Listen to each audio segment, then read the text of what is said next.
Jameson Lopp. Good afternoon. Hi, Zach. Thanks for coming on the show. Well, it was awfully convenient, so I decided to drop it. Yeah, well, the perks of being coworkers. So we're going to do a little something different this episode and not talk so much about Bitcoin. We'll get to it, but the context of this and what we've been planning is really to talk about the history of email, right? That was your work before Bitcoin and how it got to I think you used like abomination or how it got to the state that it is today. So maybe just start off like explaining what is email on the most basic sense and what is the email protocol? How are they different? Right. So, when we talk about email as a protocol, we're specifically talking about SMTP, which is a simple mail transfer protocol. And, this thing has been around for decades.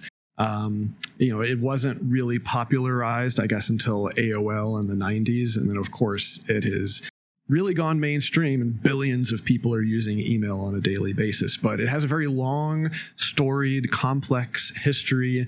And the nature of email has changed a lot over time. And so if you want, we can just start at the very beginning where things were simple and then talk about the layers of complexity that have arisen. Yeah, let's start there. So like, what was the early days of email like? Because most of everyone listening is probably not privy to that. Most people use the Gmail and stuff of today. Yeah, the very first iterations, I believe, were actually used on ARPANET. So this was the predecessor to what we consider to be the internet, the World Wide Web, as it is today, that really became a thing in the early to mid 90s.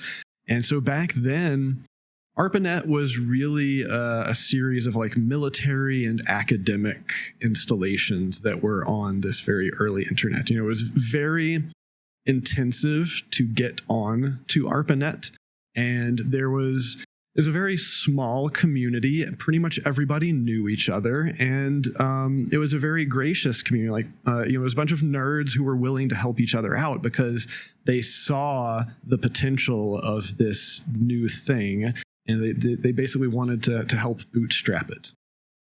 ARPANET meaning the what does that stand for? I don't even really know what the acronym is. It's so long since used. Yeah. So it was a sort of fringe thing in the early days of email. A bunch of nerds working on this protocol, as you said, and how did it get to how did it get to we use it for everything today in critical communications. What happened that it evolved so quickly and so differently? Yeah, well, it was like a lot of technologies, it evolved very slowly and then it evolved very suddenly. And so, for the first few decades, it was very slow and there was not a whole lot of innovation or even people trying to break it or abusing it. Really, the first abuse of it or the first notion of a spam email I think was in the 1980s, and it was basically one sales guy, and I forget what he was. He was like selling some enterprise software or something, and he sent out a spam email to basically the entire internet at the time. Wow! And it got a lot of backlash, and enough backlash that really nobody tried to send spam emails for probably another 10, 15 years, until the internet started going mainstream again. But according to him, he made something like $13 million in sales from that one email. Because spam was effective back then. Because he was the only one. There's no competition. And so why? Was it something to do with spam that made people not run their own mail, or like why don't people run their own mail servers like they run Bitcoin nodes today? Yeah, now that is the really long, complex question of what changed over the years. The simple answer is, asking anyone to run any sort of 24/7 service is kind of an operational task that I think is generally going to be relegated to the nerds because it requires ongoing resources and maintenance and the willingness to maintain something so that it's it has uptime and it's always responsive, because when you're talking about internet protocols, generally, this is a dynamic thing where two computers are talking to each other. And so if one computer is not responding correctly, then it's broken. There's a problem. Right. So, what happened? Not a lot happened until AOL came along. And when was that? Like roughly? Yeah, early mid 90s. Okay. So, before that, it was very limited. Unless you were some sort of academic or military researcher, you probably didn't have access to ARPANET. But AOL came along, and then the sort of commercial internet as we know it, and all the other ISPs came along, and now suddenly anybody who had a phone line could be connected to the internet. And so all of these ISPs naturally started offering email as one of their core services. Way back then, the World Wide Web, when commercial internet was a thing, it was so tiny. So I would argue that email was probably more interesting and valuable to people in the very early days of the internet than the actual World Wide Web. Than the web pages. Yeah, because now, you could instantly talk to anyone else who was also on that network. Now, as soon as that happened, other salespeople realized this is a new sales channel that has basically zero cost to reach millions of people. And no competition either. Right. And so the nature of email or of the SMTP protocol is actually rooted in reliability. So it's all about being able to send a message and be very, very confident that that message will get to the intended recipient. And this is the same way that the internet itself was architected, right? It was meant to be a way to pass messages around the world, even in the case of nuclear war, where there is massive devastation. Is that like how UDP? Because I've seen the memes where like UDP just sends the message, doesn't wait for confirmation. Yeah, it's a different type of protocol. Okay. There's so many different internet protocols out there, and they all have different pros and cons and trade-offs and whatnot. So, what was it about AOL? Because you said like it was pretty niche until AOL came on the scene, and then it became like commercialized, and people started, all kinds of salespeople from all kinds of companies started using email. So, what did AOL have some particular breakthrough or product or just good user experience? Like, why was it that moment that led to that, explosion of new users on the internet and mail protocol? Right. So before the 90s, like I said, it was mostly military and academic installations that were running email servers. In the early 90s, we started to see corporations start to do it because, at the enterprise level, you would have full-time nerds who could, manage that infrastructure. And then within a few years, the commercialization of the retail users and these other enterprisers that started offering email, not just for their own internal employees, but for any subscriber to their service. That's when you saw the hockey stick growth of total number of email users. So before that, it was just like your company email address. There was no mail as a service that any end user could just sign up for. Yeah. That makes sense. Like I have my Zach at Casa. It's like most of the emails like the company related, but at that point, the having it at Gmail or at AOL, that was the sort of breakthrough where you could use these other people's mail domain names. In terms of mainstream adoption, now in terms of the technical way that the email servers were operating, like I said, they were all focused on reliability. So the early days, these email servers would not only accept email for your own corporation, but they would often do something called acting as an open relay, where they would accept email for almost anything and then try to forward on that message, basically the same way the internet itself works with routing messages. Right. So this was one of the first things that really got abused is that the spammers, even possibly before AOL, the spammers realized, there's these corporate networks out there, and there are thousands and thousands of end user inboxes that I can reach. by sending one message to the main email server for this corporation, it'll go to thousands of people. And then basically that same tactic got magnified orders of magnitude when the retail, and commercialization of the internet came along. And so did people, I guess they just didn't have your everyday end user, was it easier? Was it more reliable to get mail? Because you think you said one of the most critical parts was the certainty of deliverability of the message, right? So was it too technical, out of reach, or maybe a combination of both, and why that occurred? So the reliability, that was the main valuable aspect. It's the instant transportation and communication, and the reliability that would happen was why email adoption was so effective. But it was also what resulted in the spam being highly adopted and being effective as a marketing tool. Because there was a single point to spam.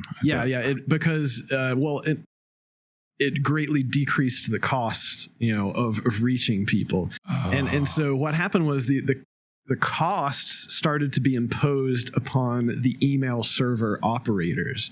So when the spammers started getting onto these networks and sending messages to thousands of people, the email operators at the corporations and at the ISPs, they started seeing their servers slow down, crash, just have massive spikes in volume of what was being processed, and of course they were getting lots of complaints from the users as well, and so they were the ones who were faced with this problem. So essentially, the onus of this problem of spam was on the recipient side. So it was kind of a one-sided problem. Like the spammer could just blast out stuff and be fairly reliable that their messages were going to get to the intended destination. So it was this sort of asymmetry that started causing problems and started really pushing forward the evolution of what resulted in email becoming very different. So was it is spam prevention something that's challenging to accomplish effectively? And was it that the centralized servers like AOL and Google and Yahoo, were they just much more effective and had the resources to actually deal with this problem better? Yeah, well, so there were a variety of techniques that were used over the years, and this became a cat and mouse game, between the spammers and the email server operators, trying to keep the signal to noise ratio for all of their end users relatively high. So, what was one of the first things that happened was the email server operator stopped. They turned off, open relay policies. They said we're no longer going to relay, stuff to other servers. We're only going to worry about accepting emails for our own domain, basically. That worked for a very short period of time. But then, they realized they needed to start figuring out a way to reject email. And the problem here was actually that this was in direct conflict with really the primary goal and architecture of email as a protocol, which is message reliability. So they started, there were some changes to the protocol to, add some codes around, your email's been rejected, temporarily or permanently or whatever. But the specifics of how and why you might reject that could be pretty arbitrary. And so one of the first things that we saw instituted in, I believe, the mid to late 90s was this idea of content filtering. You may have heard of things like Bayesian filters, which was Spam Assassin was a really popular piece of software that did that. And really the idea around that is, we look at all the spam that's happening and we look for patterns, and then we essentially have kind of like regular expressions. We're looking for patterns in the content that, and then we essentially score the content of the email that's coming in. Like how close is it to that pattern? And if it's above a certain threshold, we say this is probably spam. Right. It is unwanted. And, that kind of worked, but it also had a lot of false positives. So now we started having non-spam emails getting flagged as spam, which was causing the opposite problem. Right. Or it was still causing a problem with the signal to noise ratio. The signal was not always getting through. In a protocol where the deliverability is supposed to be one of the most important parts. Yep. But the protocol has no concept of spam or of desired versus undesired messaging. So I think that's actually makes me think, like, how does one define spam? Is there a sort of widely regarded open standard between the major mail providers? Like, this fits the definition of spam? Obviously it's quite complex, I'm sure, but just like in general, is there a... Right. Well, it's subjective and arbitrary, but the definition of spam is an unwanted message. Right. And so there is no like technical definition for that other than like a human telling you, I did not ask for it. I did not want this message. So, what happened after content filtering kind of petered out as being a worthwhile anti-spam measure? Well, it really turned into reputation, and reputation, can be kind of qualified in a number of different ways. But one of them was, IP address reputation. Is like, we're going to look at all of the email coming from your IP address, and if the content is always looking spammy, or if our users are giving us feedback that there's a lot of spam, then we're going to start to consider everything from your IP address to be spam, and essentially black hole it, and not accept it. All right, and now we're getting to that point where it's no longer permissionless; it's censorship, and the individual mail providers are sort of playing dictator in that way on what is allowed to get through to the other side, the intended message recipient, and what isn't. Yeah, but the thing is, a lot of the solutions to spam were actually developed as like third-party businesses. So all of these email reputation businesses sprang into existence. Things where they were operating blacklists that you could essentially subscribe to, where the idea is this company is listening to a lot of the email feedback for other email operators and aggregating it all together and creating and managing their own blacklists. There's various like sender reputation services that you can opt into and do things to configure aspects of your email so that it will be considered less spammy. But essentially, what we're talking about is gatekeeping is what's starting to happening. It's like the cost of doing all of these things is also rising, which is continuing to price out smaller players from being able to effectively use email. Do you think it was a mistake that the spam prevention measures were taken sort of off protocol and done by private independent third parties? Yes, in the sense that it opened it up to being very arbitrary, and also, imposed a lot of cost.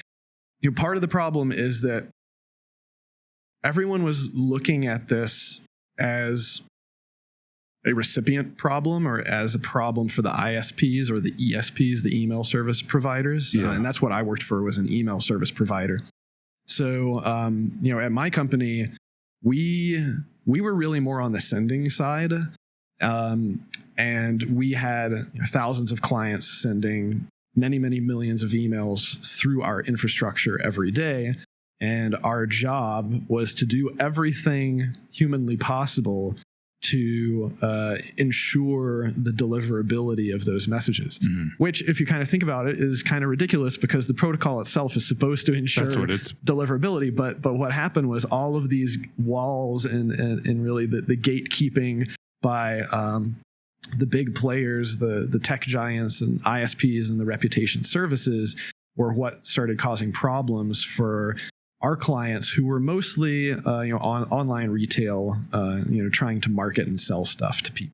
And that's an especially big gray area, right? You're trying to sell stuff to people, and then we were trying to help our clients be able to navigate, both the legal and the technical aspects of how can you send sales and marketing messages that are wanted, so they're not considered that they're not considered spam by the people who receive them, and more importantly, they're not considered spam by the intermediaries who are needed to approve and relay the messages to get to the recipient. Right.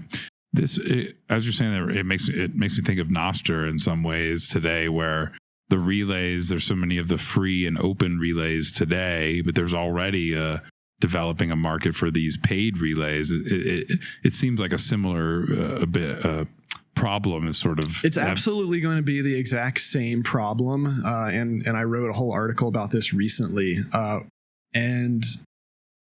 We have the solution, which is great. We had a theoretical solution in 1997, I guess. But so, the solution is to flip the cost problem away from the recipients and onto the senders. The ones who are doing the spam. Yes. Because when you can impose a cost upon sending the message, you're turning it from this arbitrary categorization problem, which is what leads people down the road of like looking at content or creating the idea of reputation. Mm-hmm. And when you go down the reputation aspect, that's when it turns into permissioned, gatekeeping of having to prove yourself to be an honest player. So if you flip it on its head and you impose an economic cost on the sender, then you're really saying this sender believes that, whatever they're doing and what the message that they're sending is worth, some amount of value to be able to do this.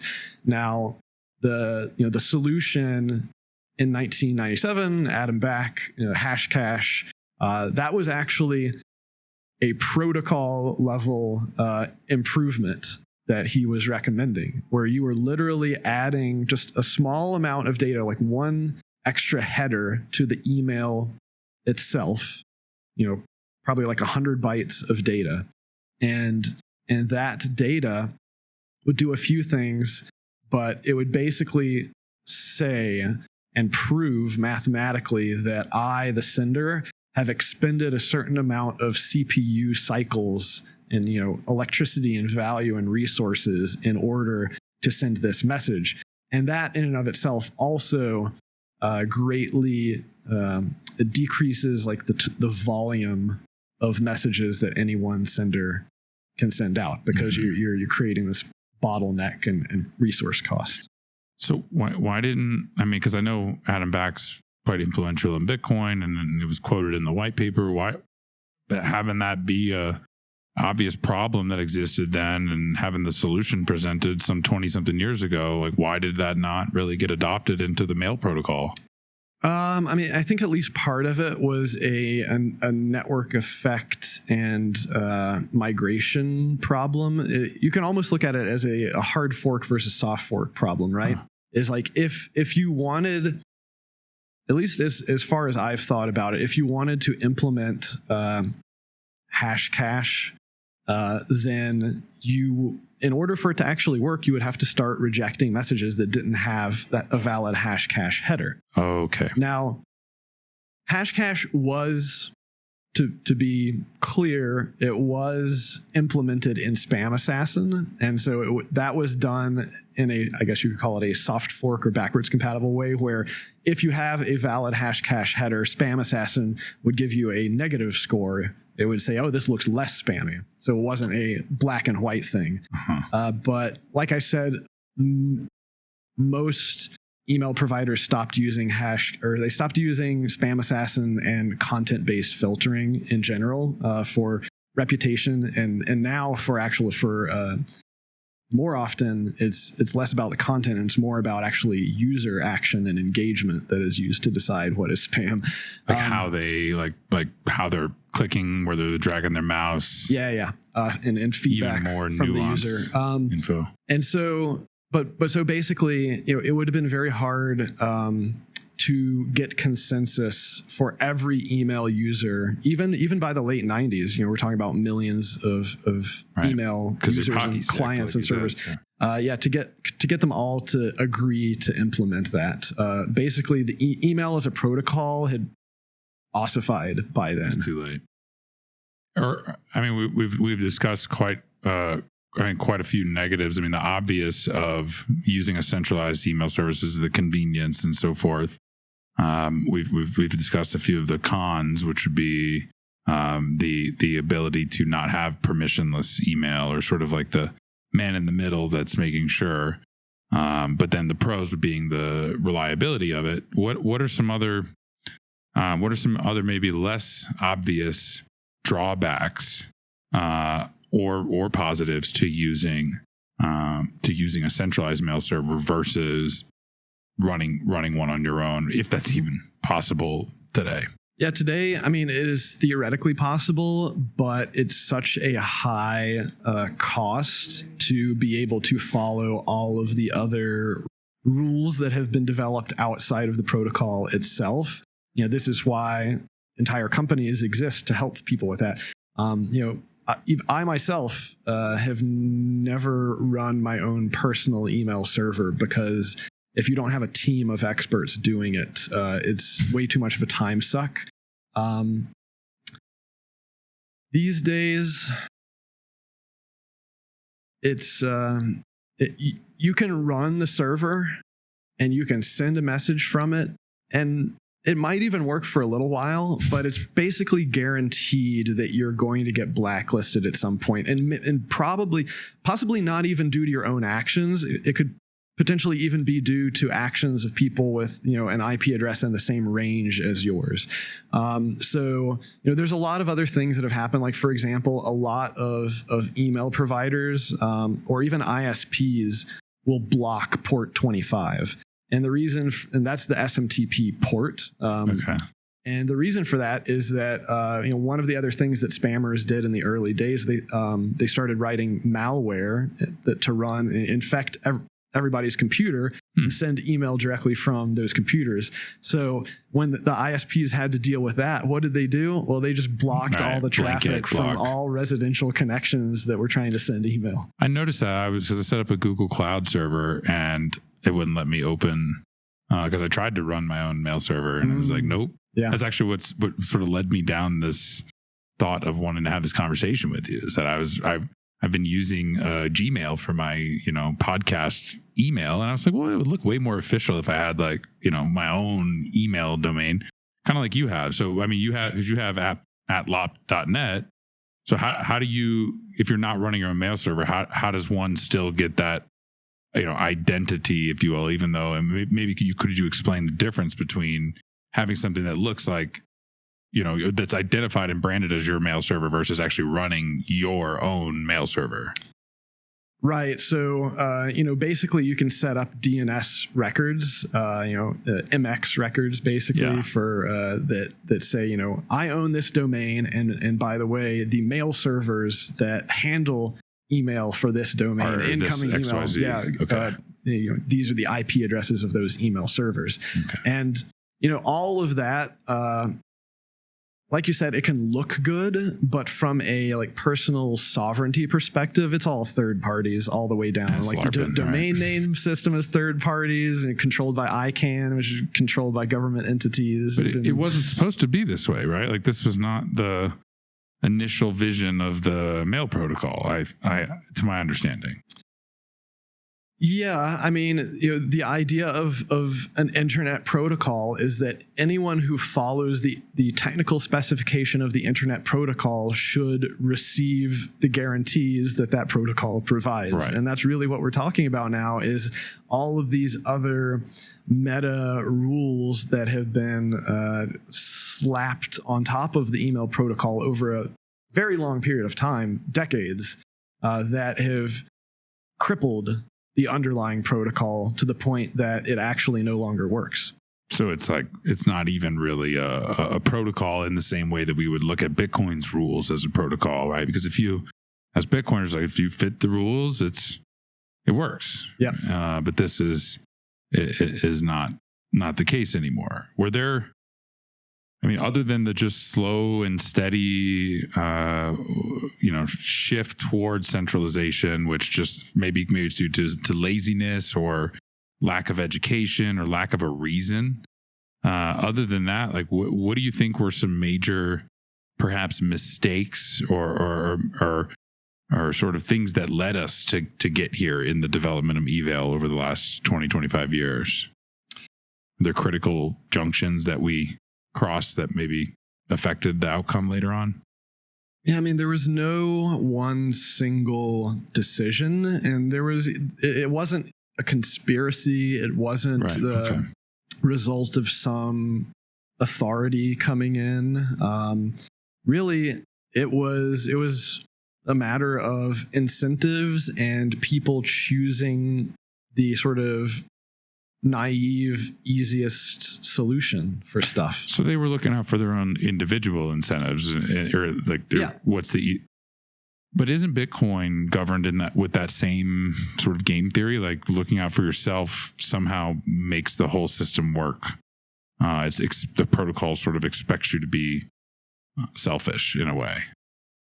In a number of different ways, yes. Like that's why Bitcoin has survived for so long, is because the incentives are pretty well aligned. Right. But not in every way, though. The incentives, I would say, like from a self-sovereignty perspective, the incentives in Bitcoin are not as perfectly aligned as I would like, and we can already see plenty of examples of that. Mm-hmm. And really, the biggest one is just the fact that the vast majority of people are acquiring their Bitcoin through a trusted third party, and then that's the default path, and then the default next step is nothing, and they just leave it with that trusted third party. Right, and that to me is analogous to using a mail server that somebody else is running. Yeah, sure, you may get your Bitcoin most of the time, or you may, when somebody sends a deposit to your address, normally you'll probably get it. But what if that provider decides, oh, no, this isn't fit, this doesn't work? Yeah, pretty much. So, if you, in an optimal environment, if you were running your own email server, then it should not be possible for you to be deplatformed, right? You're sovereign as long as you have an internet connection, which even the ISPs themselves. But I mean, I've set up multiple redundant ISPs just for that reason. But now with both like your Gmail account or your Coinbase account or whatever. If you do the wrong thing, or you don't do the right thing, or you're even just like living in the wrong place, any number of arbitrary things that you do or do not do may result in you being disenfranchised, your account shut down, you no longer have access to your email or to your money or whatever. It's really the same type of problem. Right. And so when you're using Bitcoin in this custodial way, you're essentially taking a step backwards in a way, or you're going, the email problems that were already figured out, where you're kind of going backwards and not learning from those mistakes that were made. Have we already started making? I mean, clearly it sounds like we need to be cautious and quite alert about this, because it sounds like we're heading, or at least we could be heading down the wrong path when it comes to Bitcoin and the protocol development. I mean, it's still early, right? We're less than 15, or basically 15 years in. And part of what sparked the nature of this conversation was that I'm worried that if we don't take action sooner, this is that critical juncture in time where it could be co-opted, where if 5 to 10 years from now, people are still by most cases using Coinbase as their wallet, not using self-custody, I fear that it may too be compromised in a protocol level, especially once it becomes ossified. Right. So there's a big problem, which is convenience. Like, we have to assume that the vast majority of people will take the path of least resistance, the most convenient path, Right. And so that's why right now it's actually, I believe, a problem that people get. They get onboarded through, not only centralized custodians, but through the AML KYC regime, which greatly, increases your deplatforming risk. And there are certainly risks lower in the protocol. Like if we look at it from a scaling perspective, an optimistic take is that the scaling wars were actually quite reminiscent of some of the email scaling history, where one of the big problems, the centralization that happened with email and the ecosystem of email providers, was the fact that higher and higher costs were getting loaded onto the email server operators, essentially the folks handling the receiving and processing of all of this email. Right.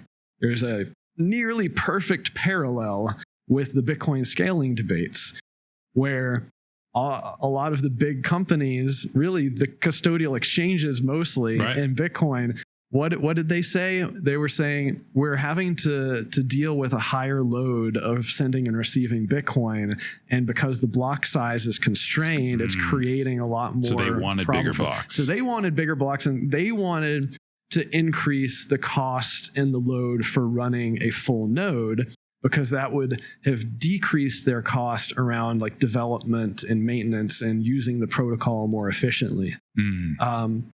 And the Bitcoin ecosystem fought back against that. Right.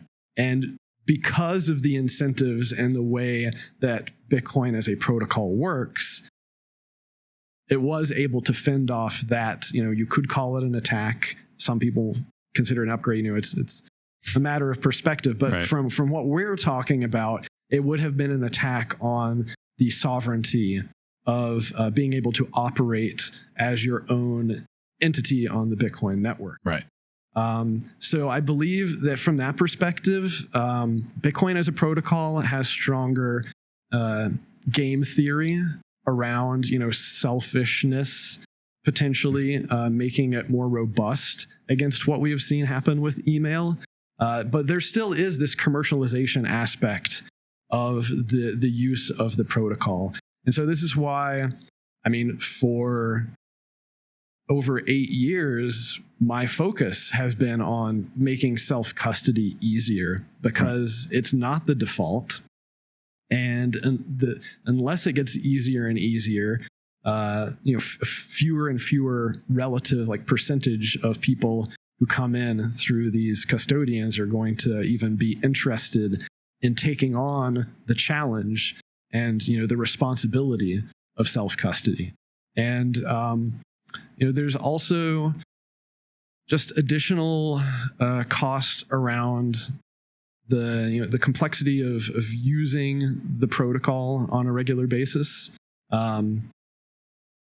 which the centralized providers have a much easier time of, because they get to hide all of that stuff under the hood, right, and extract it away. Yeah, pretty much. So it's a very interesting ongoing battle, for the sovereignty of people in this space. And it sounds to me that you believe that we're still very much in that critical point of the battle for sovereignty for Bitcoin's protocol development. Like we may have won the battle, the first, or maybe not even the first, but we may have won the block size wars battle, which when you explain it like that seems encouraging, rather than have succumbed to that centralized pressure. But it also sounds like that is not the, okay, we're not done. We can't hang up our caps and call it a day. No. So, in 2017, when we finally got segregated witness soft fork activated, that opened up a whole new slew of possibilities. And, now in the 5-6 years since then, we start to see Lightning and even other protocols on top of Bitcoin being developed, which right, have been spurred by that. And one of the concerning things is I certainly, especially with some of the recent drama around inscriptions and stuff, I see concerning black and white kind of judgment and behavior about protocol changes. Basically, people saying we need to ossify the protocol and never change it again.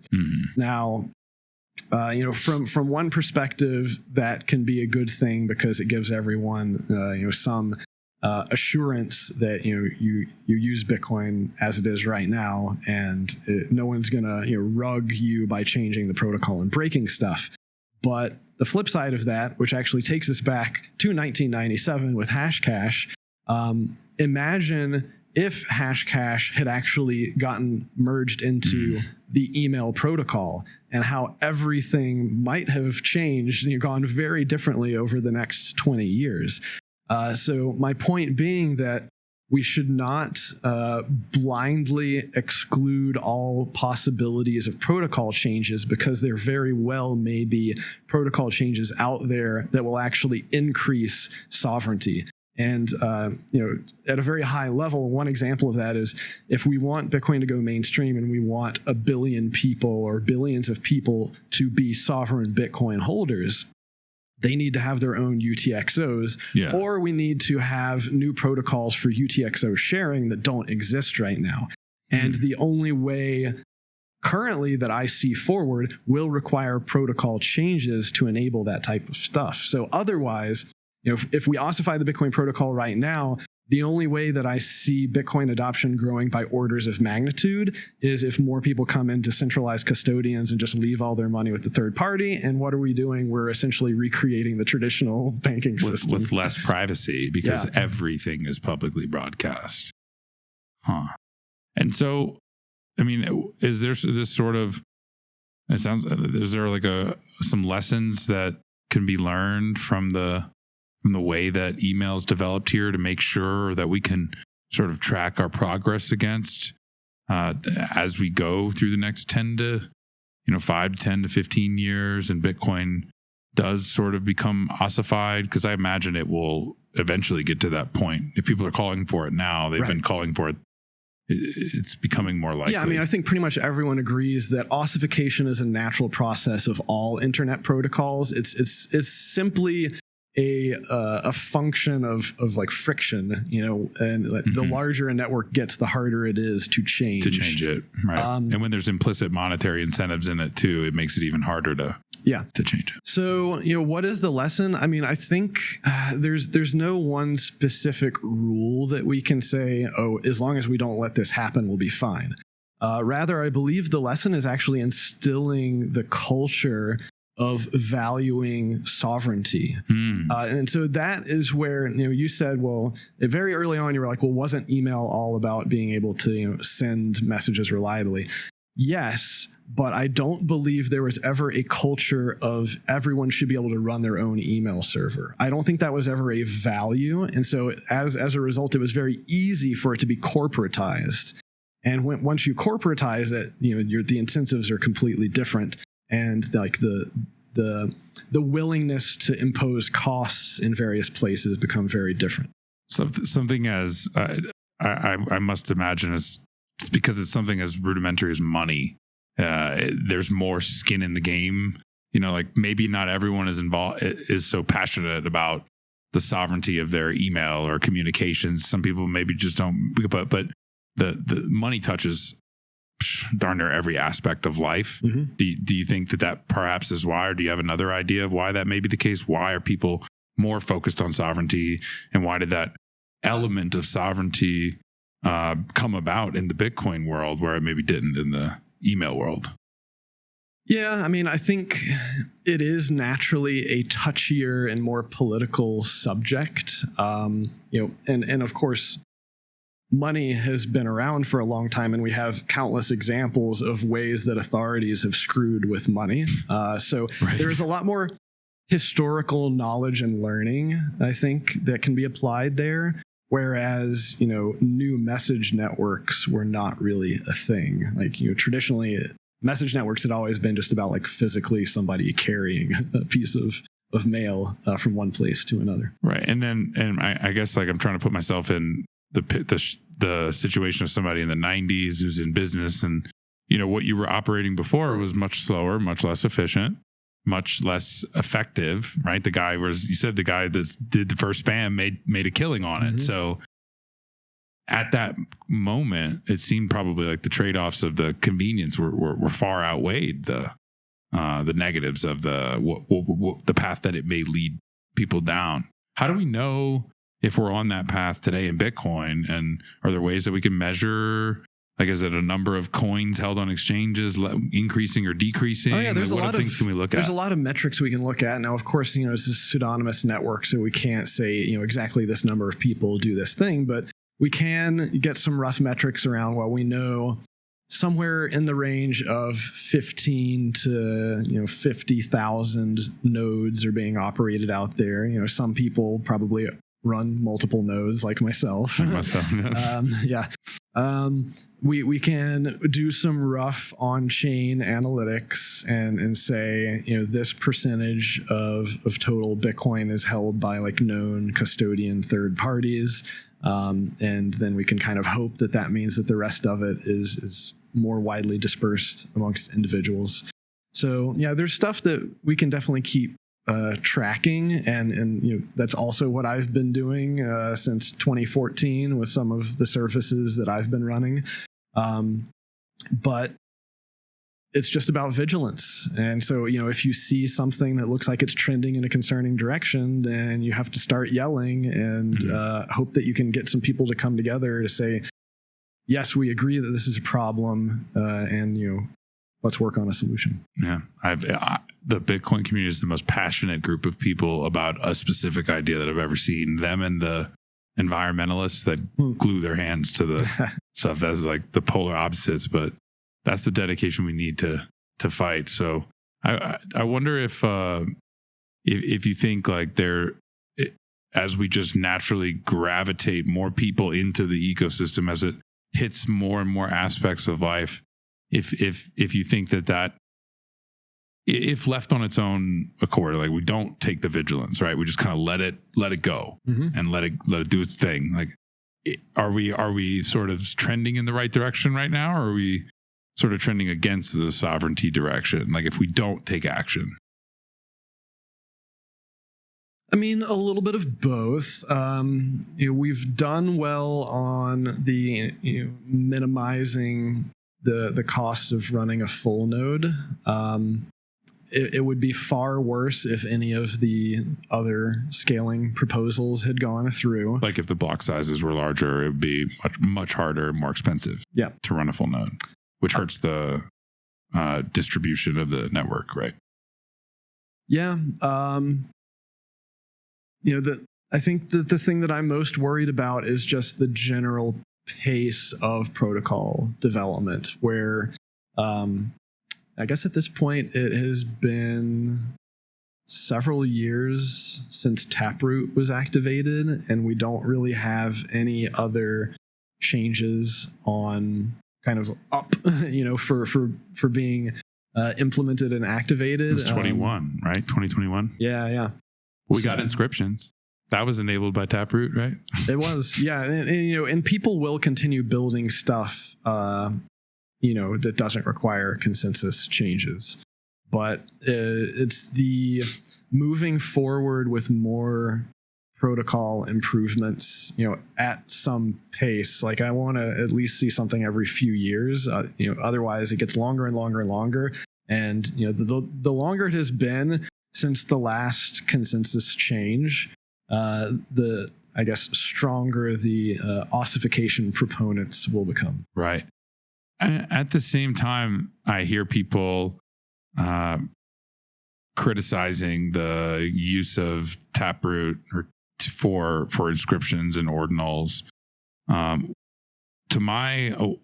don't claim to understand like the technical aspect of that stuff well, but to my understanding, it is similar. This sort of shared abstraction. It reminds me of the third-party tools that are coming about from email long ago that aren't part of the protocol, where it sort of exists in its own little rule set, and as long as people agree to operate it, it's not necessarily part of the protocol.